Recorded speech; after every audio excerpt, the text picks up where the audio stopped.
নেবেন, একটু মনে করবেন ওই অনুব্রত মণ্ডল, মহান অনুব্রত মণ্ডল যা বলার সবটা বলে দিয়েছে। তাই আমার খুব দীর্ঘ ভাষণ দেওয়ার এখানে জায়গা নেই। তবে আপনাদের এই সভায় আসার আগে কমরেডরা বলছিলেন এই যে কলেজ তৈরি করা হয়েছিল, সেই কলেজ তৈরি হয়েছিল এই বামপন্থী মানুষের চাঁদা করা টাকায়।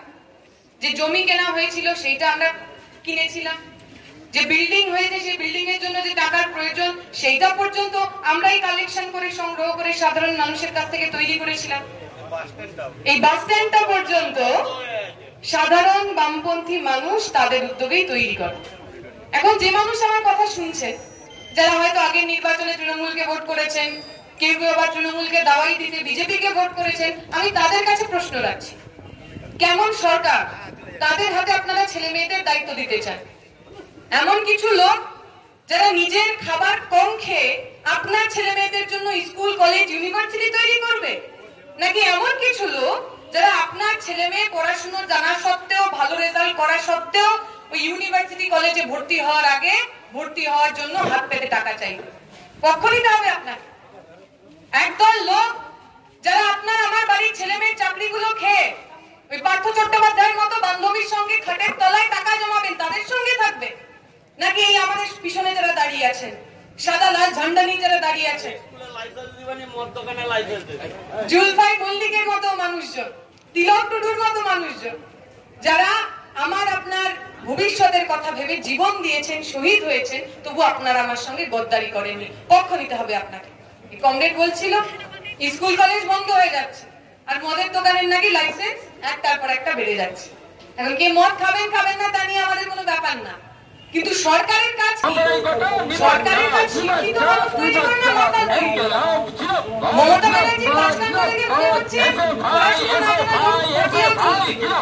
মানুষ অশিক্ষিত থাকলেও চলবে, কিন্তু কোথায় পড়ার পরে এইরকম কতগুলো মাতাল না হলে তৃণমূল দরকার যাবে, তৃণমূল দরকার। তাই ছাত্রছাত্রীরা তারা সুদীপ্তর মতো হবে, তিলকের মতো হবে, বিজয়ের মতো হবে, রাজনীতি করবে, প্রশ্ন করবে, সৈফুদ্দিন মোল্লার মতো হবে, গ্রামের ছেলে মেয়েদের জন্য বিনা পয়সায় স্কুল খুলবে।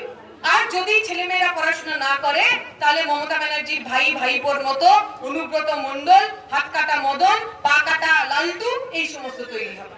পক্ষ নিন আপনারা, কাদের সঙ্গে থাকবে। আমি আমার কথা দীর্ঘায়িত করব না, শুধু এটুকু বলে শেষ করা, আমরা দেখেছি পশ্চিমবঙ্গের বুকে এক নতুন ধরনের রাজনীতি আমদানি হয়েছে। কি আমদানি? হিন্দু মুসলিমের রাজনীতি। আমরা যারা ছোটবেলা থেকে পশ্চিমবঙ্গে বড় হয়েছি, বামফ্রন্ট আমলে স্কুলে গেছি, কলেজ গেছি, আমরা জিজ্ঞেস করিনি কখন আমাদের ক্লাসে, আমাদের বেঞ্চে যে ছেলেটা মেয়েটা বসে তার জাত কি? সে মন্দিরে যায় না মসজিদে যায়, জিজ্ঞেস করতাম না আমরা। 1992 সালে বাবরি মসজিদ ভাঙা হয়েছে, সারা দেশ জুড়ে দাঙ্গা হয়েছে, পশ্চিমবঙ্গে হয়। 2002 সালে গুজরাটে দাঙ্গা হয়েছে, দেশ জুড়ে দাঙ্গা হয়েছে, পশ্চিমবঙ্গে হয়। কেন হয়নি? কারণ আমার রাজ্যের মুখ্যমন্ত্রীর নাম ছিল বুদ্ধ ভট্টাচার্য, রাজ্যের মুখ্যমন্ত্রীর নাম ছিল জ্যোতিবাবু, যারা মাইকে দাঁড়িয়ে বলতে পারতেন এটা পশ্চিমবঙ্গ, এখানে দাঙ্গা করতে আসলে মাথা ভেঙে গুড়িয়ে দেওয়া হবে, কোন হিন্দু মুসলিম বৌদ্ধ খ্রিস্টান দেখা হবে না, গর্ব করে বলতে পারতাম আমরা। আর আজকে কি অবস্থা হয়েছে?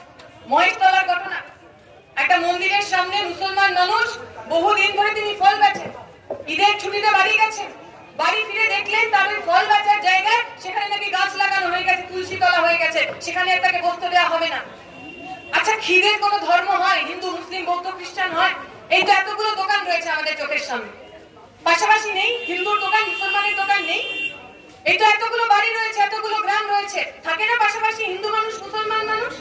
কতগুলো দরগা রয়েছে যেখানে একই জায়গায় হিন্দু মুসলিম দুজনে মিলে তারা প্রার্থনা করতে যায়, দুজনে মিলে তারা নিজের যে ইচ্ছা সেই ইচ্ছা পূরণ করতে যায়। নেই এই পশ্চিমবাংলায় তার উদাহরণ? এত বছর ধরে তো আমরা আলাদা আলাদা ধর্মের জাতের মানুষ একসাথে থেকে এসেছি। যখন বামপন্থীরা সরকারে ছিল, আমাদের মনে হয়েছে সবচেয়ে বড় আমাদের যা কাজ, সরকারের যা কাজ, সেটা মন্দির তৈরি করা না, মসজিদ তৈরি করা না। এই পশ্চিম মেদিনীপুরের যে ছেলেটা ক্লাস 5 পড়ার পর, 7 পড়ার পর, 8 পড়ার পর কাজ না পেয়ে কাজ করতে চলে যাচ্ছে মুম্বাই, কাজ করতে চলে যাচ্ছে ব্যাঙ্গালোর, সেই ছেলেটার, সেই মেয়েটার, সে হিন্দু হোক অথবা মুসলমান, তার হাতে কাজ দেওয়াটা সরকারের কাজ ছিল।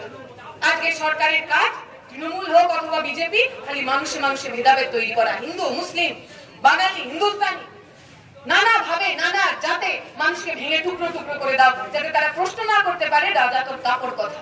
আর আমরা যারা এই ছাত্র ফেডারেশন করি, বর্ণনা বলার সময় বলেছি, আমাদেরকে খুন করা যায়, আমাদেরকে শহীদ করা যায়, কেশপুর লাইনের নাম করে কেশপুর শেষপুর বলা যায়, কিন্তু পশ্চিমবঙ্গের ইতিহাস সাক্ষী আছে, যতদিন পর্যন্ত একটা বামপন্থী মানুষের শরীরে রক্ত আছে ততদিন পর্যন্ত কোন কেশপুর লাল ঝান্ডার জন্য শেষপুর হয়নি, কোন কেশপুর আগামী দিনে লাল ঝান্ডার জন্য শেষপুর হবে না। এই পশ্চিমবঙ্গের বুকে বামপন্থীরাই শেষ কথা বলবে।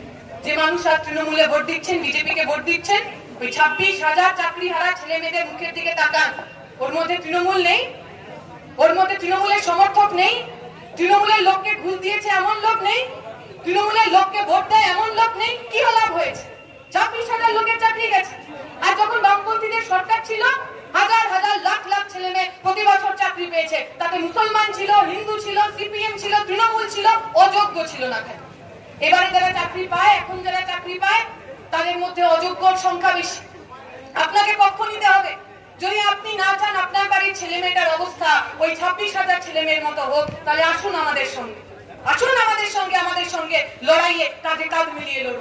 আর যে কথা বলে শেষ করা, বহু পুলিশ বন্ধু, সিভিক ভলেন্টিয়াররা আজকে আমাদের আশেপাশে রয়েছে। আগামী দিনে আপনারা যখন তৃণমূলের হয়ে বা তৃণমূলকে বাঁচাতে চাইবেন, একটু মনে করবেন ওই অনুব্রত মণ্ডল, মহান অনুব্রত মণ্ডল যে ভাষায় পুলিশের সাথে কথা বলেছে যে তোর বউকে আমার বাড়িতে পাঠিয়ে দে, বলেছে না? ওই পুলিশ অফিসারের বাড়ির মহিলাদের সম্পর্কে যে ভাষায় কথা বলেছে সেটা মনে রাখবেন, ভুলে যাবেন না। আগামী দিনে তৃণমূলকে বাঁচানোর আগে ভেবে রাখবেন আপনার বাড়ির বউয়ের অবস্থা, আপনার বাড়ির মহিলাদের অবস্থা যাতে তিলোত্তমার মতো না হয়। আপনারা আপনাদের শিরদাঁড়া বিক্রি করবেন না, এই আশা রেখে ভরসা রেখে আমি আমার বক্তব্য শেষ করবো। শুকরিয়া, ইনকিলাব জিন্দাবাদ।